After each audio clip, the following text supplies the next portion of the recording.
My name is Dr. Matthew Shane.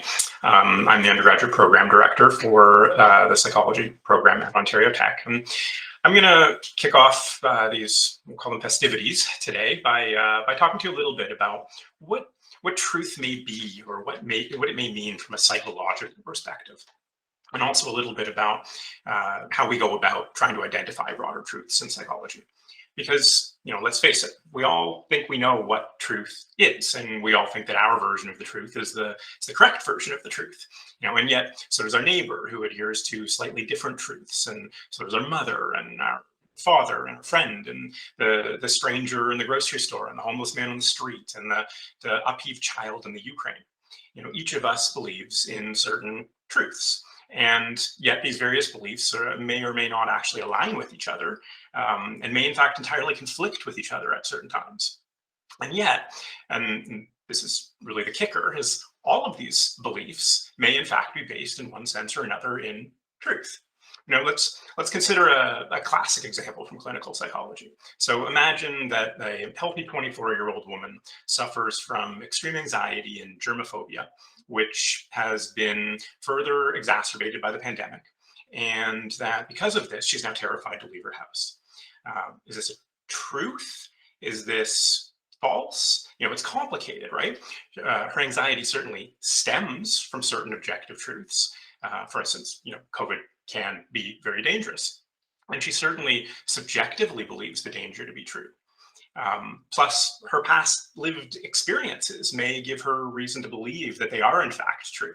Perhaps somebody she knows has in fact gotten very sick from COVID. And yet, another person may look at the same threats from COVID and experience no anxiety at all.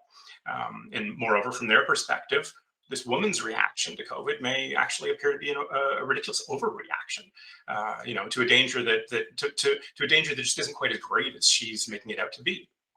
And so what we have here really is the basis for the field of psychology, which is that we as humans each have different thoughts and feelings and beliefs and perspectives and opinions, and we each have different underlying reasons and motivations for experiencing those thoughts and feelings and perspectives and beliefs.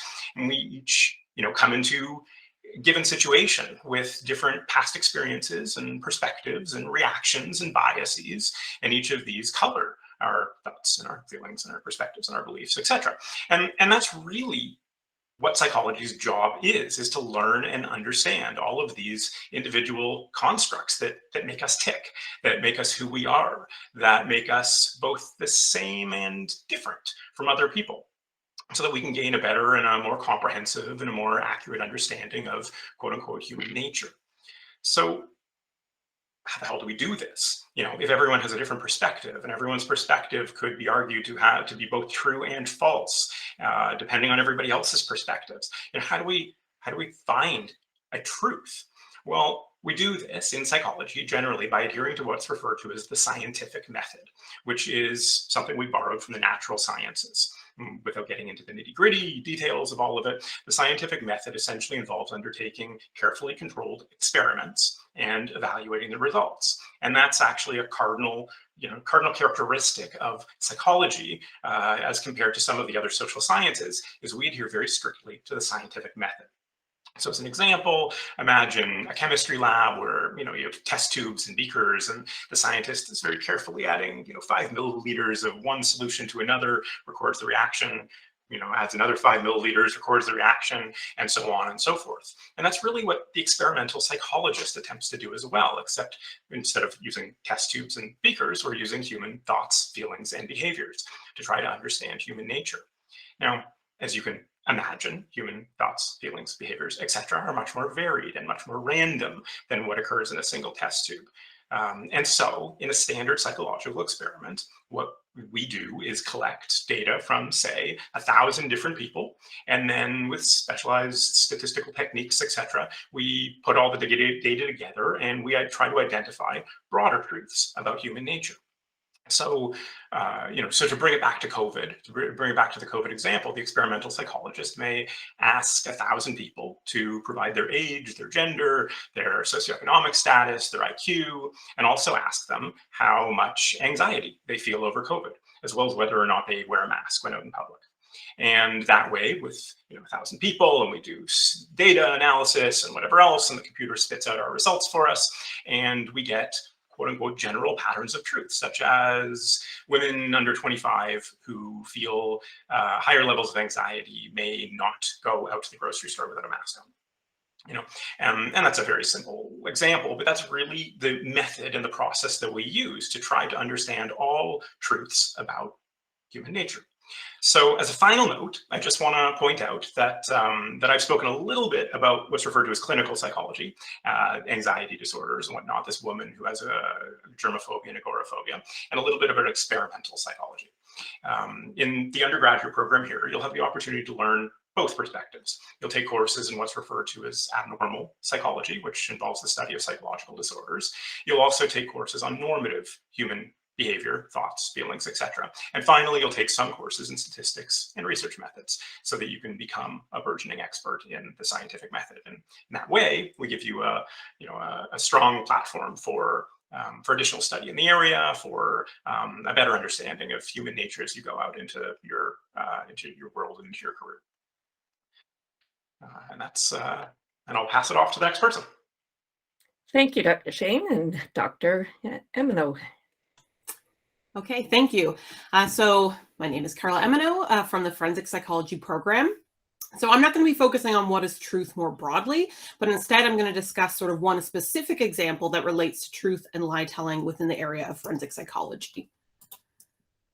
Okay, so I want you to start by thinking about the following scenario. So you have the police showing up at your door. They, arrest you, take you down to the station, and start interrogating you about a serious crime. So think about what you might do here. So would you tell the truth, even if it meant incriminating yourself in some way, or would you lie to the police? So, part of this might vary depending on if you had actually committed the crime. So your first reaction might be to lie about it, right? If you had actually done it, you don't want to sit down and admit that to the police. Even if you hadn't committed the crime, perhaps you don't want to be fully honest either, in fear of, perhaps you don't necessarily trust the police, or you're worried that something you say could be incriminating even if you hadn't done it. So unsurprisingly, many of us are willing to lie to the police, depending on the specific scenario. However, in some cases, people accused of committing a crime lie in a way that you might not expect. So now on this slide, I have individuals who have lied to the police. However, in their cases, they actually told the police that they had committed murder when in fact they had not. So this is referred to as making a false confession. They confessed to a crime that they hadn't actually committed. So on this slide, for example, you have Marty Tancliffe, who's shown in the bottom left. He told the police he stabbed both of his parents to death, but he actually hadn't. Another example, Devontae Sanford, who's shown in the bottom row, second from the left, told the police at just 14 years old that he had shot and killed 4 people, but he actually hadn't. So again, all the people that you see on this slide have something in common. They falsely confessed to murder, and they actually spent considerable time behind bars before those convictions were overturned. So maybe at this point, it seems like I'm just pulling a handful of examples because those are the only false confessions that exist. Unfortunately, that's actually not the case.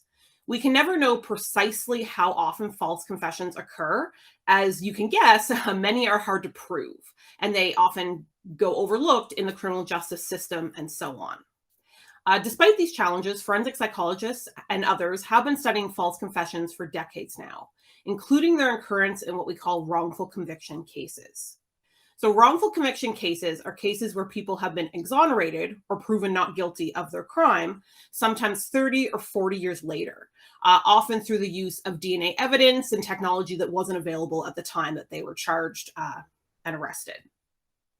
So depending on the study, false confessions have been found to be present in 15 to 25% of wrongful conviction cases. And the false confession played a major role in why they're wrongfully convicted in the first place.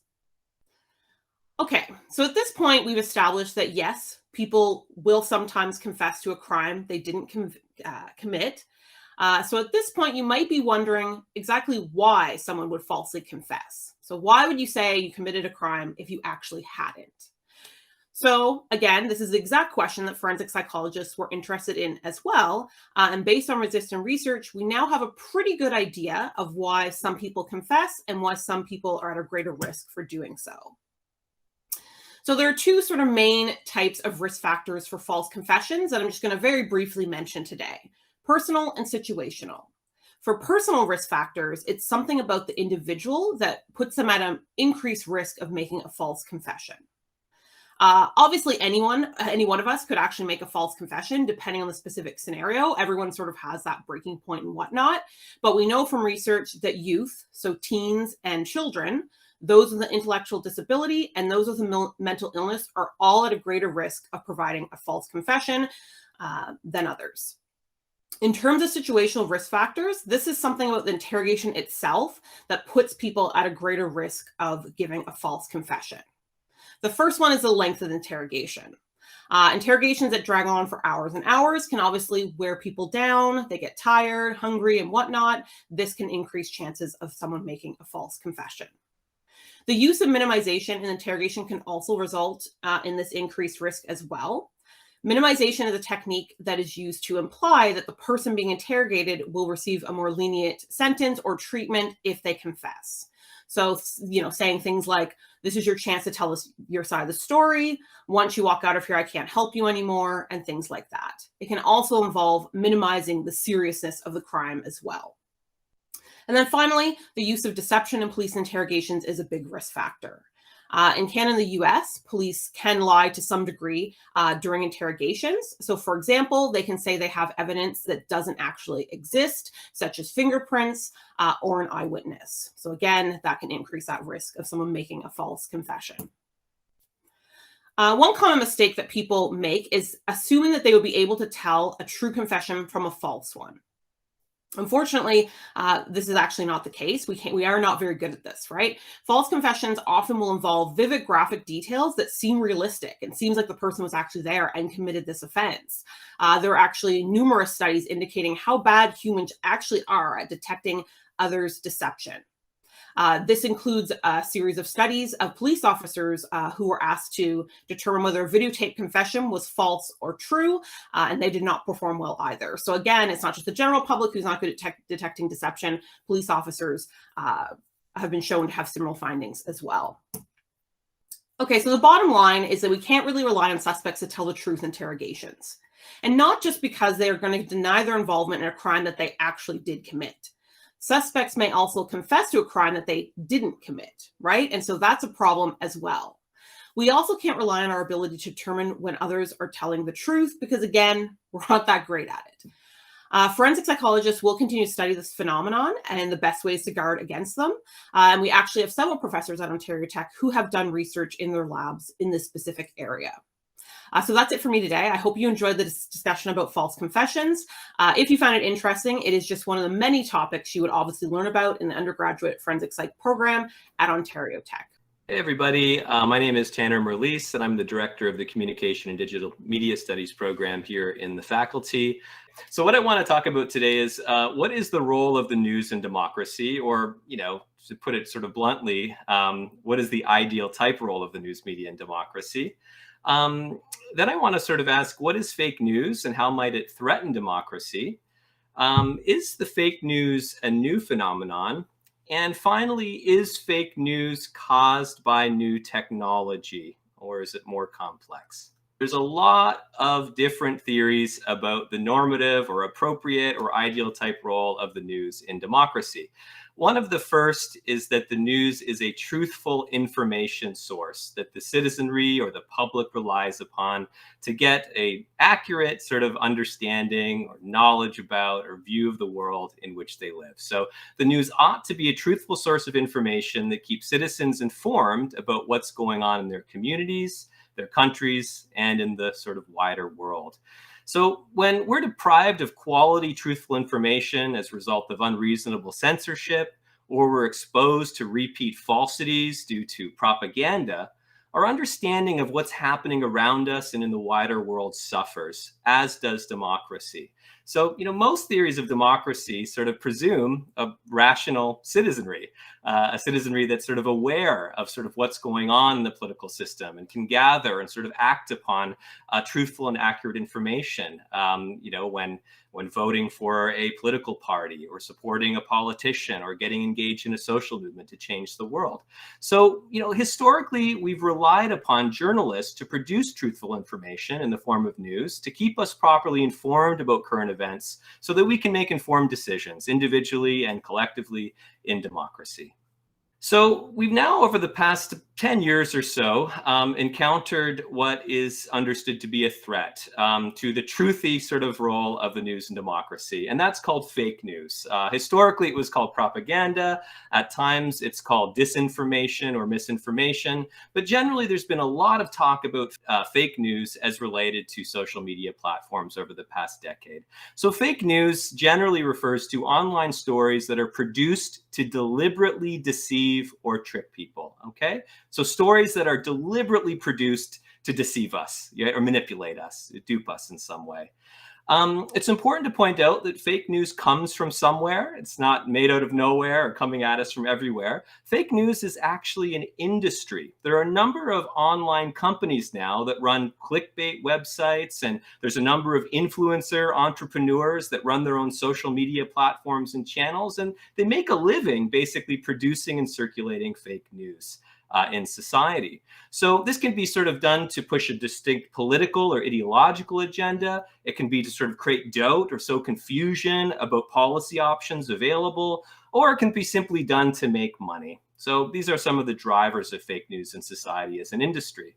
A pertinent example of an early fake news producer was Alex Jones, a big global conspiracy theorist who's subsequently been deplatformed from some of the major media and social media corporations. So, when the COVID-19 pandemic started, Jones said that COVID-19 was just a hoax, a result of a big conspiracy, and then also tried to sell his super silver whitening toothpaste to his followers, claiming without evidence that it, boosted immunity to COVID-19.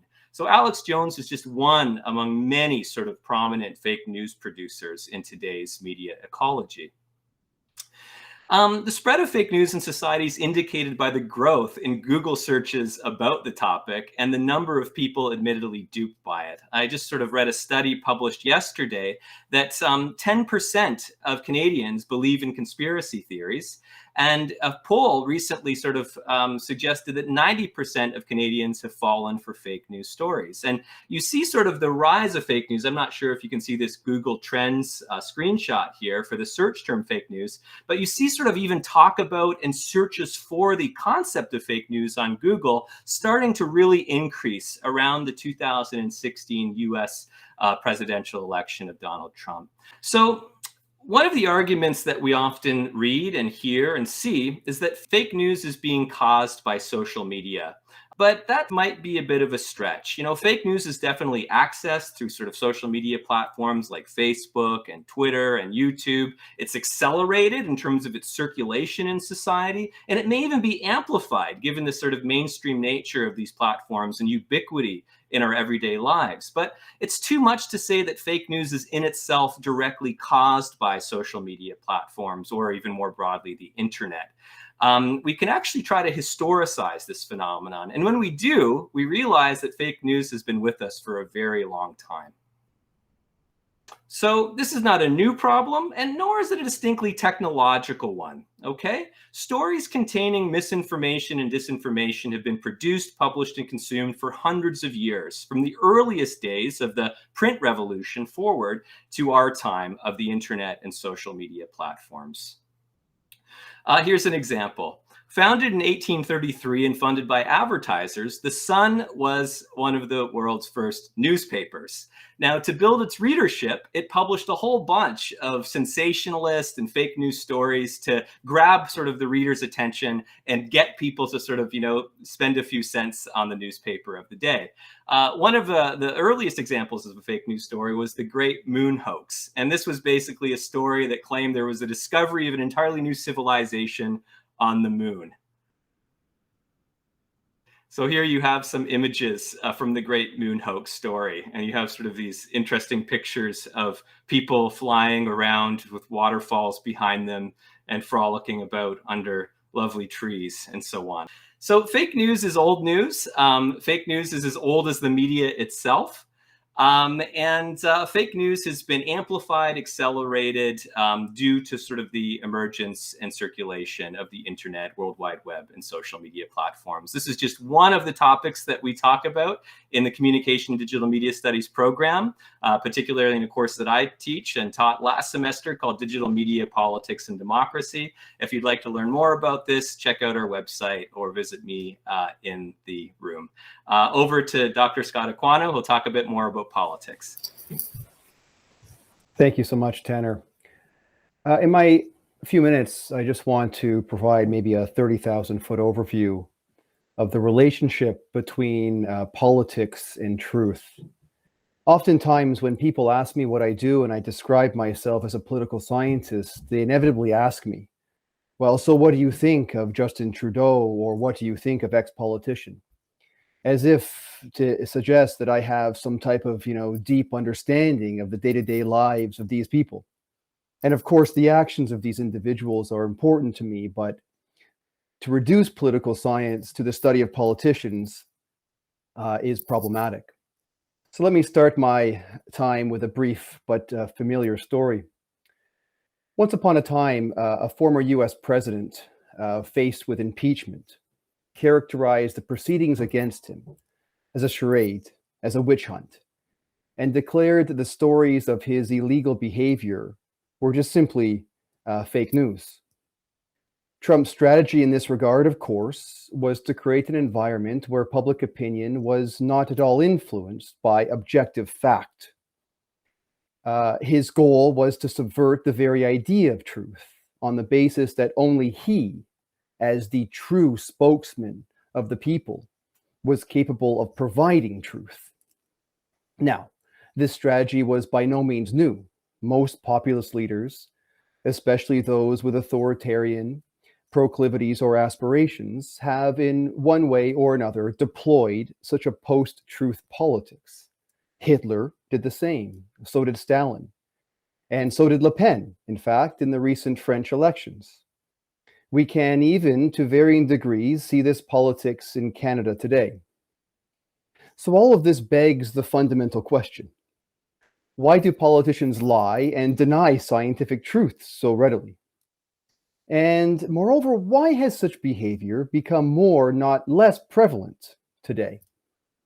Is it simply true, as one famous philosopher noted some 50 years ago, that truth and politics don't mix, that they are fundamentally opposed to one another? Well, I want to say that's sort of the case. Politicians, as we all know, lie. We hear them lie, we experience them lie. This happens frequently. But the study of politics, the discipline of political science, is in fact exactly the opposite. Instead of hiding from or subverting truth, political science seeks to uncover it.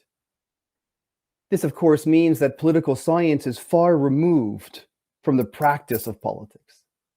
A degree in political science does not, sadly, put one on the road to being a politician, though it is the case, of course, that many political scientists, including many of our former students, aspire to make positive change and indeed accomplish this. Rather, political scientists attempt to understand how power and how authority shape social relations and impact the world. Political scientists encourage a deep and scientifically robust understanding of events and processes, one that reveals their complex causes. And it does this by studying how important institutions and systems operate and how agents contend with these pressures and forces. Political scientists search for the root causes of inequality. Political scientists search for the causes of the environmental collapse and the ongoing seizure of our world's life support systems. Political scientists search for the causes of unemployment and the causes of the current housing bubble that impacts so many. Political scientists search for the causes of racial injustice. And political scientists search for the causes of terrorism, conflict, and war. In addition to these, and of course many more examples, perhaps most importantly, political scientists seek to use their rich understanding of complex events to search for solutions capable of addressing the multiple problems we face. Let me wrap up now and move towards a conclusion. Ontario Tech's political science program, therefore, seeks to uncover truth by examining the different forms of power that influence and impact events. The forms of power, I might add, that politicians are often trying to ignore, deflect, or just plainly hide from. Our political science program takes students on a journey through which they study the most important world and national events, and in addition, practice what they learn through unique experiential learning programs that give students the opportunity to develop real-life policy based on facts and knowledge and science. And wonderfully, in the process of studying truth and doing all this, students develop in-demand critical and analytical thinking skills that prepare them for a wide range of meaningful careers, and so often land them in law school and the best graduate programs. So if you wanted to be a politician, it's not necessarily the case that political science is bad for you. But it is the case that in a political science program, in our political science program, you'll study more than just politicians. Thanks. With that, I will pass it off to Professor McMorrow. So I think Dr. Bagley was supposed to talk, but I think she might have noise. She had construction start this morning, so we're winging it a little bit here. Are you ready to go? It's intermittent noise, so I can try. The only thing is, if you hear some background noise, I apologize in advance. Hopefully it's not going to impact too much. Can you hear any noise right now? No, it sounds good. Okay, good. Okay, so let's hope it will go okay. Hello, everybody. I'm an associate professor in the legal studies program, and my presentation will very briefly give examples, of course, of how we view truth and credibility from the legal studies perspective, and also a bit of an insight in terms of what really our program is about. In the legal studies program, we don't just study the rules, but actually more so what we would like students to do is to critically examine how these rules come about, how the law works, what impact it has on various groups in society. We also want students to look at the law in the social context, how it is influenced by that context, its application, its interpretation, also why rules come about in the first place. Similarly, the example of refugee law that I will give, and in the program we have an immigration refugee law course, resonates with these dynamics within the legal studies program, where we actually question some of the underlying assumptions of what law is. For example, even this very idea, this image of blind justice that you have seen on the previous slide. So whether it's really true and whether justice should actually be blind. So in relation to the refugee law example sorry, can you just go back for a second, I will be using, basically refugee law addresses situations where a person is not safe in their home country and they have to flee somewhere else.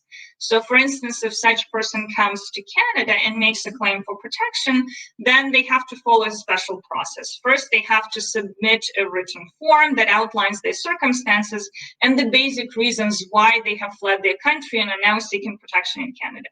But the next step, and this is the centerpiece of the refugee process, is a hearing. This is where the decision maker will get to ask the claimant a range of different questions, because sometimes the information submitted just in the written form is not sufficient. And what is very particular about the refugee process and the hearing is that the testimony of the claimant will be the main source of evidence on the basis of which the decision maker will decide whether to give protection to the claimant or not. So essentially, a lot is riding on this determination of, is the claimant credible? And if the decision maker does not find the claimant credible, this will impact the outcome. The person is not going to get protection in Canada. But credibility determinations are extremely complex. And this is, again, a case where the law cannot give us these simple black and white rules and just a checklist of reliable indicators. The law actually grapples with how to determine credibility in a way that is just and does not negatively prejudice certain claimants that do not conform to these indicators of credibility. So can we just go to the next slide, please? So decision makers commonly use the indicators of credibility, such as whether the story appears plausible to them, whether the behavior of the claimant seems reasonable under the circumstances. Is the story, so the description, for example, of certain events, is it consistent over time? So is the information provided, for instance, in the written form the same as what the claimant tells of the hearing? Can they describe in detail what has happened to them? And this often translates into the, so to speak, common sense assumptions that, for example, a person who is very, very fearful and is at risk would flee at the first opportunity. So they're not going to remain in the place of danger.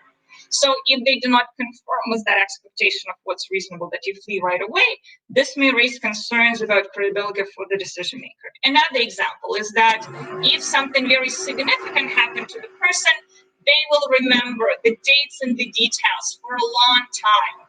Again, in reality, this is not necessarily the case. And another, sort of to speak, common sense assumption is that if somebody is telling the truth, the account will be virtually the same, very similar all the time. There will be no additional new significant details coming out. But if we apply these indicators of credibility uncritically, without questioning them, they may appear reliable at first sight. But if we don't actually put them in the broader context and say, are they impacted by things such as interpretation? Because typically claimants do not speak either English or French, so they will have to rely on an interpreter. If the quality of interpretation is not good, this may lead to a lot of miscommunication between the decision maker and the claimant. Cultural differences may also interfere in the way how we understand events and also determine what's reasonable. The very background of the decision maker and their experiences may also inform how they decide what's reasonable, what's plausible. If we don't take into account the impact of trauma and apply rigidly this idea that you will always remember the significant details, once again, we will disadvantage individuals who have experienced trauma. So just to give you, we can move on to the next slide, just a couple of more concrete examples of these sort of common sense assumptions and how damaging they can be if they're applied uncritically and without questioning them. Let's imagine this is a hypothetical situation of Natalia, who has fled Ukraine. I'm sure all of you know what's happening there. She's from Mariupol, so this is the city that has been under shelling for now weeks and is virtually destroyed. So I will not go through all of these points, but just a couple of those. So for example, imagine that in her written form, she says that the Russian invasion started on February 25th. Yet as a decision maker, you know from the news that is on the February 24th. So then the question becomes, do you accept her explanation that it was a typo, or do you start sort of questioning her credibility, saying, well, if you don't know the significant date that pretty much the whole of the world knows, maybe you're not from Ukraine at all, right? Or maybe somehow you're trying to make up the story.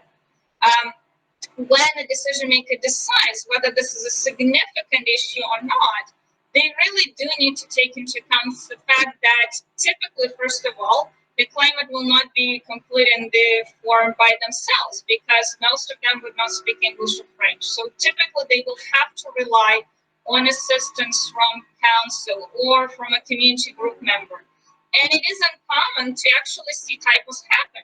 Of course, it is the responsibility of the claimant to check that everything is accurate. But once again, imagine somebody who has just lived through a traumatic experience, who also came to Canada not knowing anybody. So just day-to-day activities are a challenge potentially.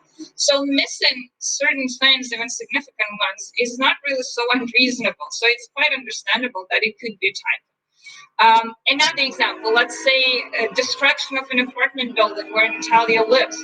Seems like a significant event in her life, but yet she cannot give you the exact date. So here again, a decision maker has a choice. Is it significant that she can't remember the exact date or gives different answers at different points in time? So, or is the matter really that she's at risk, right? That her apartment building was destroyed. It's not so significant when exactly that happened. Also, keeping in mind that she likely lived through a very traumatic experience, not remembering the exact dates is very understandable. Another example, let's say if Natalia says that Mariupol is located by the ocean. You know, as a decision maker, it's by the seaside, not the ocean. Here, the question becomes, is this, should you dig deep into it and decide, well, if you don't know where Mariupol is, maybe you're not from there, right? Or is that just an issue of interpretation? That interpreter, instead of saying the sea, said the ocean. So these small things can, in fact, create certain challenges for claimants. And a lot will depend on how informed and understanding the decision maker is. We can now move on to the next slide just because of considerations of time. So ultimately, what we see from this example is that we cannot take these common sense assumptions as articles of faith. We have to question them, very much like we generally do in legal studies. We have to ask how various factors, often non-legal ones, do impact our perceptions. We have to appreciate that individual sort of experiences and background may also impact how they view the situations. People may also have unconscious biases. That social context very much also impacts the understanding of the application of legal rules. So that various mediators in the legal process, such as counsel, interpreters, may also have an impact on how we understand a particular story, how we perceive a claim. So even though, and ultimately what this leads us to is to challenge the general idea that justice should be blind. It shouldn't. It actually should be highly aware of all of these multiple factors that serve as mediators for our understanding the application of the law.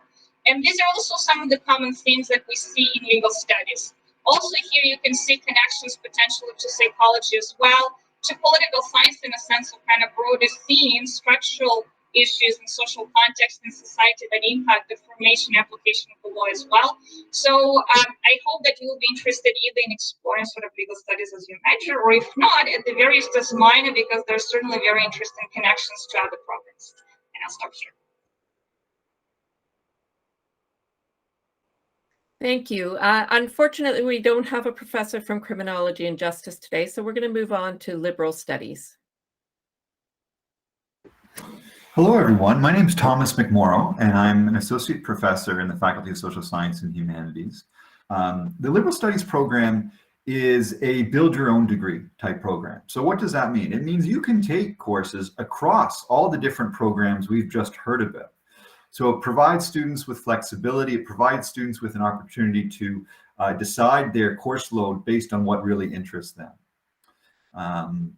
In the Liberal Studies program, there's a compulsory second-year course, Introduction to Liberal Studies, and a fourth-year capstone course. And what these courses provide us with an opportunity to do is to reflect on the connections between these different disciplines, between these different programs, to reflect on why it is we're even in university. What is it that higher education is doing for us, and what does it mean to be an educated person? So liberal studies, the word liberal comes from the Latin liberalis. And liberalis, this was the notion of an education suited to a free person. In liberal studies, we try to think about the various ways in which our formal educations are configured as contingent, as dependent on choices of design, on vision, on purpose. I think fundamentally, what liberal studies enables us to do in relation to the truth is to confront uncomfortable truths. And of course, one uncomfortable truth that we all need to confront at some point, and spoiler alert, is that each of us is mortal. Every one of us is going to die. And so in ancient times, there's this classic image as depicted here of a philosopher meditating on a skull, right? And so the idea of a person, a lover of wisdom, forever reminding themselves about the finitude of their own existence. And so what's the idea? Well, the idea is we're not here for a long time. We're not here forever. And so what are we going to do with that time?